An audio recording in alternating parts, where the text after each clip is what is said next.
Capítulo 2 da Advocacia Pública. Artigo 8º.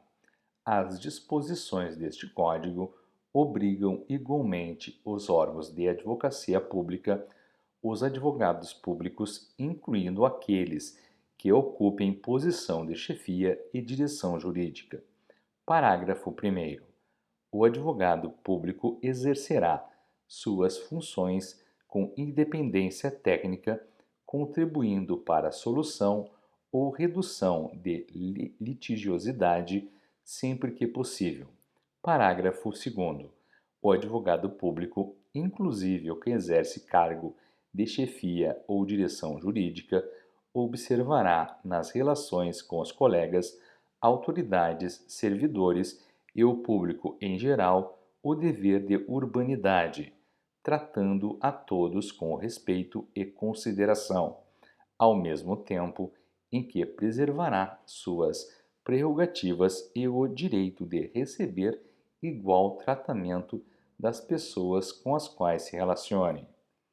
Capítulo 3 das relações com o cliente. Artigo 9. O advogado deve informar o cliente de modo claro e inequívoco quanto a eventuais riscos de sua pretensão e das consequências que poderão advir da demanda. Deve igualmente denunciar desde logo a quem lhe solicite parecer ou patrocínio qualquer circunstância que possa influir na resolução de submeter-lhe a consulta ou confiar-lhe a causa. Artigo 10. As relações entre advogado e cliente baseiam-se na confiança recíproca, sentindo o advogado que essa confiança lhe falta. É recomendável que externe ao cliente sua impressão e não, se dissipando as dúvidas existentes, promova em seguida o subestabelecimento do mandato ou a ele renuncie. Artigo 11.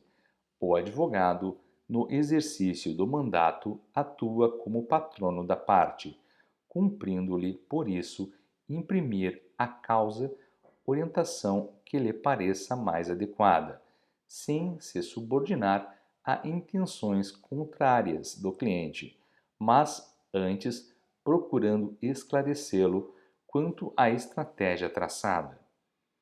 Artigo 12.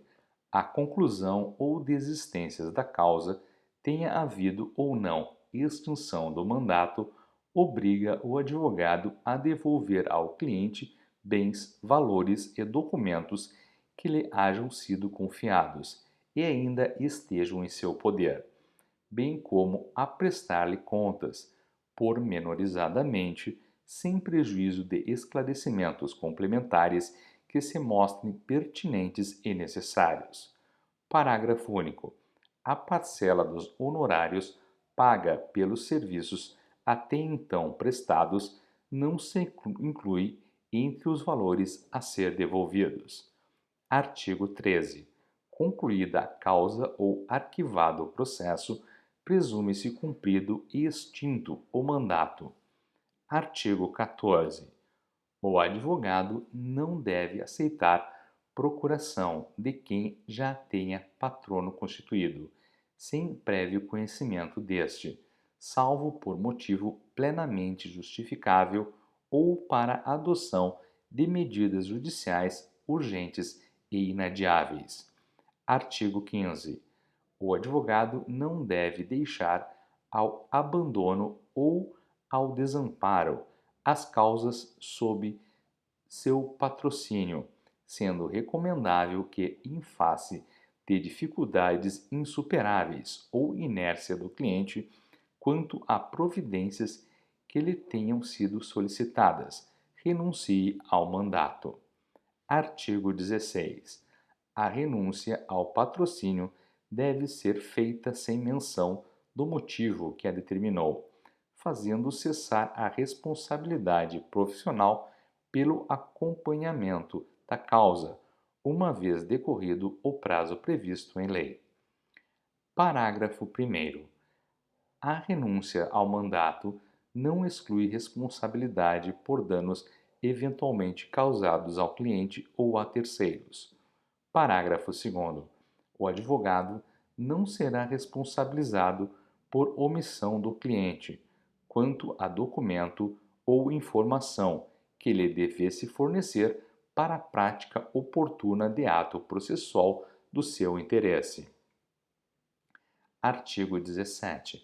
A revogação do mandato judicial por vontade do cliente não o desobriga do pagamento das verbas honorárias contratadas, assim como não retira o direito do advogado de receber o quanto lhe seja devido, em eventual verba honorária de sucumbência calculada proporcionalmente em face do serviço efetivamente prestado. Artigo 18. O mandato judicial ou extrajudicial não se extingue pelo decurso de tempo, salvo se o contrário for consignado no respectivo instrumento. Artigo 19. Os advogados integrantes da mesma sociedade profissional ou reunidos em caráter permanente para cooperação recíproca não podem representar em juízo ou fora dele clientes com interesses opostos. Artigo 20. Sobrevindo conflitos de interesse entre seus constituintes e não conseguindo o advogado harmonizá-los, caber-lhe-á optar com prudência e discrição por um dos mandatos, renunciando aos demais, resguardado sempre o sigilo profissional. Artigo 21. O advogado, ao postular em nome de terceiros contra ex-cliente ou ex-empregador, judicial ou extrajudicialmente, deve resguardar o sigilo profissional. Artigo 22. Ao advogado cumpre abster-se de patrocinar causa contrária à validade ou legitimidade de ato jurídico, em cuja formação haja colaborado ou intervindo de qualquer maneira. Da mesma forma, deve declinar seu impedimento ou o da sociedade que integre quando houver conflito de interesses motivado por intervenção anterior no trato de assunto que se prenda ao patrocínio solicitado. Artigo 23.